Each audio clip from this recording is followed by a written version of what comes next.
চিরঞ্জিত চক্রবর্তী বিয়ে ডিভোর্স হয়ে গেছে। চিরঞ্জিত চক্রবর্তী বিয়ে ডিভোর্স হয়ে যাওয়ার পর খুব একা হয়ে পড়ে। মন খারাপ করে বসে থাকে। বন্ধু বান্ধবরা এসে সান্ত্বনা দেয়, ভেঙে পড়িস না, আবার তোকে নতুন করে বিয়ে দেবো। এতে ভেঙে পড়া কি আছে? তবু চিরঞ্জিতের মন মানে না, খুব দুঃখ, ডিপ্রেশনের মধ্যে থাকে। হঠাৎ একদিন পুরোহিত উৎপল দত্ত বাড়িতে এসে সান্ত্বনা দেয়। আচ্ছা, সান্ত্বনা দিতে দিতে উৎপল দত্ত এক পর্যায়ে বলেই বসে, আই এম সরি, আমি বুঝতে পারিনি তোমার ডিভোর্স হয়ে যাবে, তা আমাকে ক্ষমা করে দিন চিরঞ্জিত, আমাকে ক্ষমা করে দেবেন।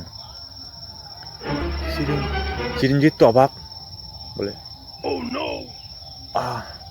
আপনি কেন সরি বলছেন?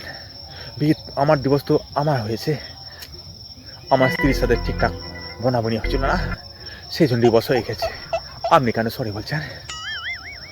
ব্যাপারটা তুমি বুঝতেছো না, আসলে পুরোহিত তো তোমার বিয়েতে আমি করেছিলাম, তো বিয়ের মন্ত্র পড়তে পড়তে হঠাৎ, আসলে আমি মদ খেয়েছিলাম, তো হঠাৎ বিয়ের মন্ত্র বলতে বলতে আমি সাধুর মন্ত্র বলে ফেলাইছিলাম, সেই জন্য ডিভোর্স হয়ে গেছে, আমার ক্ষমা করে দিও চিরঞ্জিত।